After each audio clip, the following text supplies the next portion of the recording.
새벽 3시 한마디가 60대 여성의 숨겨진 불륜을 모두 폭로시켰습니다. 아줌마, 빨리 도망가세요.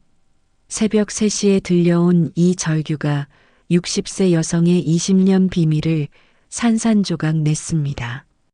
옥탑방 총각의 정체는 과연 누구였을까요? 불륜으로 시작된 복수가 12억 원 사기로 이어졌고 마지막에는 상상도 못한 반전이 기다리고 있었는데요. 한 여성이 평생 숨겨온 치명적인 비밀과 그 대가로 치러야 했던 처절한 복수극. 지금부터 충격의 진실을 공개합니다. 좋아요와 구독 미스터리 꼭 눌러주시고 끝까지 시청해주세요. 서울 마포구 연남동의 한 낡은 다세대 주택 4층 옥탑방. 60세 박시영은 남편을 10년 전 췌장암으로 잃고 혼자 살아가며 좁은 옥탑방을 29세 총각 김한별에게 월 50만 원의 세를 주고 있었습니다. 국민연금 월 80만 원만으로는 생활이 빠듯했던 시영에게 이 월세는 생명줄이나 다름없었죠. 한별은 작은 출판사에서 편집자로 일하며 매달 정확히 월세를 내는 모범적인 세입자였습니다. 키 175cm의 단정한 외모, 예의 바른 말투로 시영은 처음에 그를 아들처럼 여겼습니다. 자식이 없었던 시영에게는 한별이 마치 하늘이 내려준 선물 같았거든요. 하지만 최근 2달간 시영은 한별의 이상한 행동들을 목격하기 시작했습니다. 밤 12시가 넘어 누군가와 다급한 전화 통화를 나누는 모습, 술에 취해 올라오며 중얼거리는 알 수 없는 말들, 그리고 무엇보다 시영을 바라보는 그의 시선에서 느껴지는 묘한 적대감이었습니다. 마치 시영을 관찰하고 있는 것 같은 소름 끼치는 시선이었죠. 더 이상한 것은 한별이 가끔 시영에게 던지는 질문들이었습니다. 아줌마는 과거에 후회되는 일이 있으세요? 만약 누군가를 배신했다면 어떻게 용서를 구해야 할까요? 불륜을 저지른 사람은 평생 그 죄를 안고 살아야 할까요? 이런 질문들을 들을 때마다 시영은 가슴이 철렁했습니다. 20년 전 그날의 기억이 고스란히 되살아났기 때문이었죠. 특히 한별이 시영의 결혼 반지를 유심히 바라보며 아줌마 남편분은 아줌마를 많이 사랑했나 봐요 라고 말할 때 시영은 등골이 서늘해졌습니다. 마치 모든 것을 알고 있는 듯한 그의 시선이 너무나 섬뜩했거든요. 시영 자신도 요즘 이상한 일들을 겪고 있었습니다. 동네 슈퍼에서 장을 보다가 누군가가 자신을 지켜보는 것 같은 느낌, 집 앞 골목에서 담배를 피우며 서성이는 낯선 남자들, 그리고 하루에 3~4번씩 울리는 무언 전화까지. 뭔가 불길한 일이 일어날 것 같은 예감이 시영의 마음을 짓누르고 있었습니다. 그날 밤도 시영은 잠을 이루지 못하고 침대에 누워 있었습니다. 요즘 계속되는 불안감 때문에 잠들기가 어려워졌거든요. 새벽 2시 50분경 갑자기 옥탑방에서 무언가 떨어지는 소리와 함께 한별이 급하게 전화하는 목소리가 들렸습니다. 네, 맞습니다. 지금 당장 오셔야 해요. 더 늦으면 안 됩니다. 한별의 목소리는 평소와 달리 떨리고 있었고 뭔가 다급한 상황인 것 같았습니다. 새벽 3시가 되자 갑자기 한별이 뛰어내려오는 발소리가 들렸습니다. 쿵쿵쿵. 한별이 시영의 방문을 거칠게 두드리며 절규하듯 외쳤습니다. 아줌마, 빨리 도망가세요. 지금 당장 이 집을 떠나야 해요. 늦으면 정말 큰일 납니다. 시영은 잠옷 차림으로 황급히 문을 열었습니다. 한별의 얼굴은 창백했고 식은땀이 흘러내리고 있었습니다. 마치 귀신이라도 본 듯한 공포에 질린 표정이었죠. 그의 손은 덜덜 떨리고 있었고 눈동자는 초점을 잃은 채 흔들리고 있었습니다. 한별 씨, 무슨 일이에요? 왜 이러시는 거예요? 시영이 물었지만 한별은 대답 대신 시영의 손목을 거칠게 잡고 현관문 쪽으로 끌고 갔습니다. 그의 소나기에서 느껴지는 절망적인 힘의 시영은 더욱 불안해졌습니다. 그때 아래층에서 굵고 거친 남자 목소리들이 들려왔습니다. 여러 명이 계단을 올라오는 무거운 발소리와 함께 욕설들이 새벽 공기를 찢었습니다. 박시영이 여기 산다며? 그 더러운 년이 어디 숨어 있냐? 20년 전 그 일 때문에 우리가 얼마나 손해를 봤는데 이진우 그 새끼가 죽기 전에 다 털어놨어. 시영의 온몸이 얼어붙었습니다. 20년 전 그날의 기억이 순간적으로 모든 것을 되살렸습니다. 자신이 저질렀던 돌이킬 수 없는 배신, 그리고 그 대가로 치러야 했던 지옥 같은 나날들이 한순간에 눈앞에 펼쳐졌죠. 1989년 40세의 시영은 남편 박종수와 15년째 결혼 생활을 하고 있었습니다. 하지만 무미건조하고 권위적인 남편과의 생활은 시영에게 공허함만을 안겨주고 있었죠.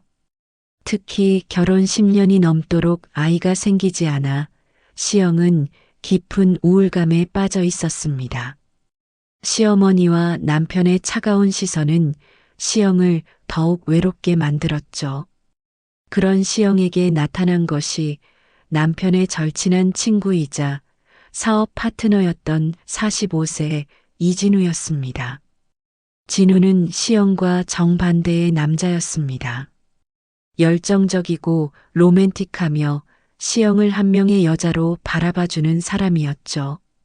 건설회사를 운영하던 남편이 지방 출장을 자주 가는 사이 진우는 시영을 위로한다는 명목으로 자주 집에 들렀습니다. 처음에는 단순한 친구 사이였습니다. 하지만 진우가 시영의 어깨에 손을 올리며 시영 씨는 정말 외로우시겠어요. 이렇게 아름다운 여자가 혼자 집에만 있다니라고 속삭였을 때 시영의 가슴은 20년 만에 처음으로 뛰기 시작했습니다. 진우의 따뜻한 시선과 부드러운 말투는 메마른 시영의 마음에 담비 같았죠. 몇 달간의 밀당 끝에 둘은 결국 선을 넘고 말았습니다. 1989년 겨울, 눈이 내리는 날 호텔에서의 첫 밤. 시영은 남편과는 전혀 다른 진우에 거칠면서도 섬세한 사랑에 완전히 빠져들었습니다. 진우는 시영을 마치 세상에서 가장 소중한 보물처럼 대했고 시영 역시 40년 인생에서 처음 느끼는 진짜 사랑에 모든 것을 걸었습니다. 그 후 1년간 둘은 남편 몰래 불륜관계를 지속했습니다. 매주 화요일과 목요일 남편이 회사에 있는 시간에 진우는 시영의 집을 찾았습니다. 둘은 마치 신혼부부처럼 달콤한 시간을 보냈고 시영은 생애 처음으로 진짜 사랑이 무엇인지 알게 되었죠. 운명의 그날이 왔습니다. 남편 종수가 예정보다 하루 일찍 출장해서 돌아온 것입니다. 오후 2시 집 열쇠를 돌리며 들어온 종수는 거실 소파에서 옷을 벗은 채 얽혀있는 아내와 친구를 목격했습니다. 이게 뭐야? 시영아, 진우야, 너희들이 어떻게 이럴 수 있어? 종수의 절규가 집안을 가득 채웠습니다. 시영은 급하게 옷을 입으며 떨었고 진우는 당당하게 일어서며 종수를 마주봤습니다. 그날 밤 집안은 말 그대로 전쟁터가 되었습니다. 종수는 진우의 목을 조르며 내 친구였잖아. 어떻게 이럴 수 있어? 라고 소리쳤고 진우는 코피를 흘리며 미안하다, 형. 하지만 시영이를 정말 사랑해. 형보다 내가 더 시영이를 행복하게 해줄 수 있어라고 대답했습니다. 두 남자는 주먹 다짐까지 벌였고 거실 탁자와 화분들이 박살났습니다. 시영은 그 광경을 보며 자신이 저지른 일의 심각성을 깨달았죠. 결국 진우는 코피를 흘리며 집에서 쫓겨났습니다. 그 후 시영의 삶은 지옥이 되었습니다. 진우는 떠나면서 회사 자금 5억 원을 가져갔고 중요한 건설 프로젝트 정보를 경쟁업체에 넘겼습니다. 더 충격적인 것은 진우가 시영과의 불륜을 이용해 종수의 회사 기밀을 빼돌렸다는 사실이었습니다. 시영이 무심코 말했던 남편의 사업 이야기들, 집에 가끔 가져와서 보던 계약서들, 모든 것이 진우의 계획된 정보 수집이었던 것입니다. 종수의 회사는 파산 위기에 몰렸고 협력업체들과 직원들까지 피해를 입었습니다. 종수는 그 모든 책임을 시영에게 돌렸죠.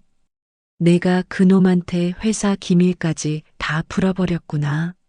너 때문에 수십 명이 길거리로 나앉게 됐어.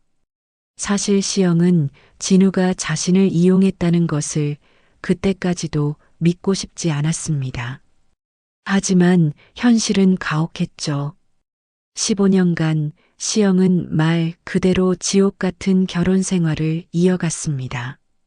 종수는 매일 술을 마시며 시영을 괴롭혔고 때로는 폭력까지 휘둘렀습니다. 더러운 년, 내가 내 인생을 망쳤어. 종수의 주먹이 시영의 뺨을 때릴 때마다 시영은 마음속으로 죽고 싶다는 생각을 수없이 했습니다. 시영의 뺨에는 항상 멍이 있었고 이웃들도 종수의 고함 소리에 신고를 할 정도였죠. 시영은 밤마다 베개를 적시며 울었습니다. 내가 왜 이런 삶을 살아야 하지? 진우를 사랑한 게 그렇게 큰 죄였나? 하지만 아무도 시영의 아픔을 이해해주지 않았습니다. 친구들은 하나둘 떠나갔고 가족들마저 시영을 외면했죠. 가장 힘들었던 것은 거울 속 자신의 모습이었습니다. 한때는 아름답고 자신감 넘쳤던 여자가 이제는 눈물 자국과 멍 자국으로 얼룩진 초라한 모습으로 변해 있었거든요. 지옥 같은 결혼 생활 5년 차에 진우로부터 편지 한 통이 도착했습니다. 미국 라스베이거스에서 보낸 편지였죠.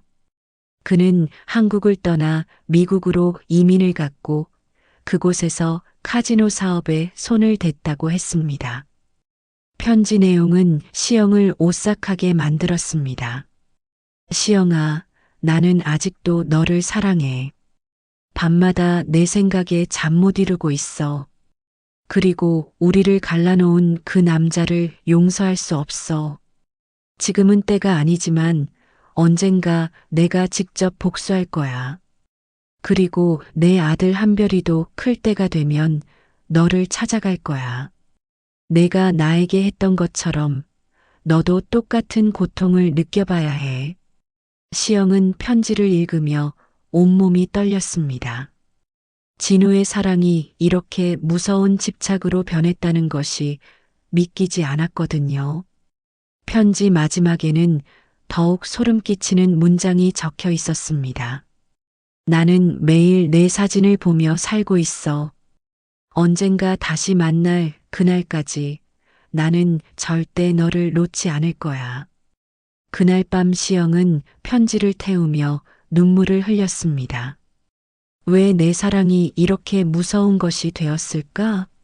내가 진우를 진짜 사랑했던 건 맞는데 이런 결과를 바란 건 아니었는데. 시영은 자신의 선택이 얼마나 많은 사람들을 불행하게 만들었는지 뼈저리게 깨닫고 있었습니다. 진우에게는 전처와의 사이에서 낳은 아들이 하나 있었습니다. 당시 10살이었던 그 아이의 이름이 바로 한별이었죠. 시영은 그때만 해도 그것이 단순한 협박이나 빈말이라고 생각했습니다. 하지만 1999년 남편 종수가 췌장암 진단을 받으면서 상황이 바뀌었습니다. 죽음 앞에서 종수는 갑자기 변했습니다. 병원 침대에 누워 뼈만 남은 몸으로 시영의 손을 붙잡고 눈물을 흘렸죠. 시영아, 미안하다. 내가 너무 매정했다. 너도 여자인데 사랑하고 싶었을 텐데. 내가 너를 남편으로서 제대로 사랑해주지 못했구나. 시영은 종수의 마지막 고백을 들으며 복잡한 감정에 휩싸였습니다. 10년간 자신을 괴롭혔던 남편이 이제 와서 용서를 구하니 어떤 감정을 가져야 할지 몰랐죠. 여보, 저도 잘못했어요. 당신을 배신한 것은 정말 죄송해요. 시영은 눈물을 흘리며 종수의 손을 잡았습니다. 시영아, 내가 죽고 나면 행복하게 살아라. 너는 충분히 벌을 받았어. 이제는 진짜 사랑을 찾아도 돼. 종수의 마지막 말은 시영에게 큰 충격이었습니다. 그렇게 자신을 미워했던 남편이 마지막에는 자신의 행복을 빌어주다니. 하지만 이미 20년 가까운 세월이 흘러둘 사이의 사랑은 완전히 식어버린 후였죠. 종수가 세상을 떠났을 때 시영은 복잡한 감정에 휩싸였습니다. 해방감과 동시에 깊은 외로움이 몰려왔죠. 이제 진짜 혼자가 된 것입니다. 2009년 봄 남편이 세상을 떠난 지 4년이 지나 경제적으로 어려워진 시영은 옥탑방을 새놓기로 결심했습니다. 부동산 중개업자를 통해 좋은 세입자가 있다는 연락을 받았고 그렇게 나타난 것이 29세의 김한별이었습니다. 처음 한별을 봤을 때 시영은 강한 기시감을 느꼈습니다. 어디선가 본 듯한 얼굴, 특히 그의 깊고 어두운 눈매와 오똑한 코가 너무나 익숙했던 것입니다. 하지만 시영은 그것이 단순한 착각이라고 생각했죠. 한별은 처음 6개월간은 정말 모범적인 세입자였습니다. 월세도 정확히 내고 시영에게 인사도 정중했으며 혼자 사는 것을 알고 가끔 무거운 쌀포대나 가스통을 들어주기도 했습니다. 시영은 아들이 없었던 터라 한별을 친아들처럼 여기기 시작했죠. 아줌마 혼자 사시면서 외롭지 않으세요? 과거에 힘든 일이 있으셨나요? 한별은 가끔 이런 질문들을 던졌습니다. 시영은 그저 젊은 사람이 관심을 보이는 것이라고 생각했지만 실제로는 한별이 시영의 과거를 탐문하는 것이었습니다. 새벽 3시 계단을 올라오는 여러 남자들의 발소리가 점점 가까워졌습니다. 한별은 시영을 베란다 쪽으로 끌고 가며 간절하게 고백하기 시작했습니다. 아줌마, 저 사람들은 라스베이거스에서 온 조직 사람들이에요. 제 아버지 이진우가 그곳에서 카지노 사업을 하다가 큰 빚을 지고 도망쳤는데 그 빚쟁이들이 한국까지 쫓아온 거예요.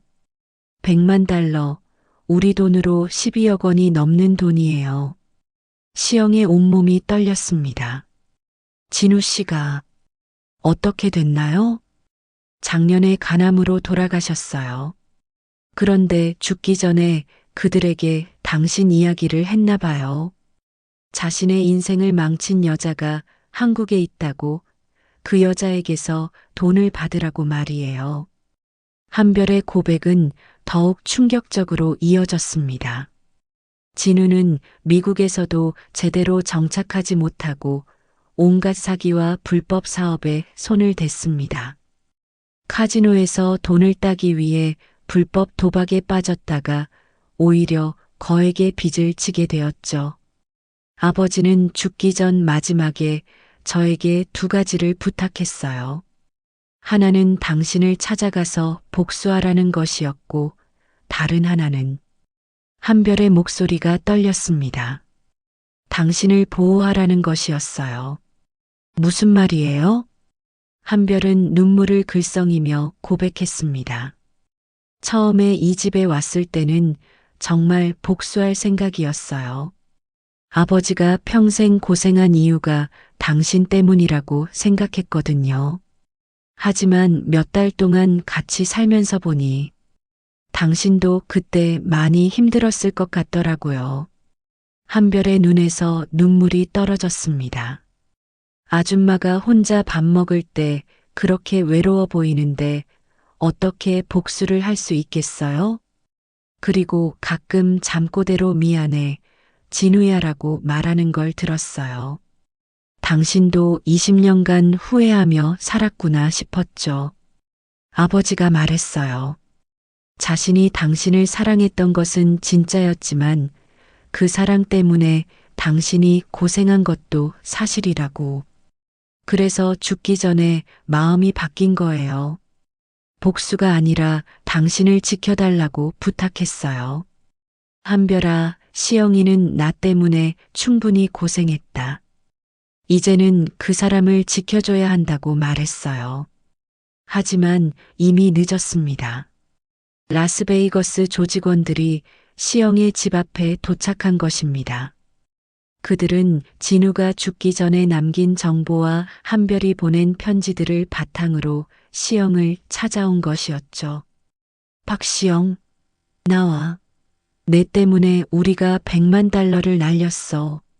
문 밖에서 들려오는 거친 목소리들과 함께 문을 부수는 소리가 났습니다. 시영은 온몸이 마비된 것처럼 움직일 수 없었습니다. 한별은 재빠르게 시영을 베란다로 끌고 가서 옆 건물로 넘어갈 수 있는 좁은 통로를 보여줬습니다. 아줌마, 여기서 옆 건물로 넘어가서 비상계단으로 내려가세요. 제가 저들을 막을게요. 한별은 필사적으로 시영을 보호하려 했지만 조직원들은 이미 옆 건물로 넘어간 시영의 흔적을 발견했습니다. 새벽 4시 연남동 골목길에서 숨막히는 추격전이 시작되었습니다. 그때 갑자기 골목 입구에서 경찰 사이렌 소리가 들려왔습니다.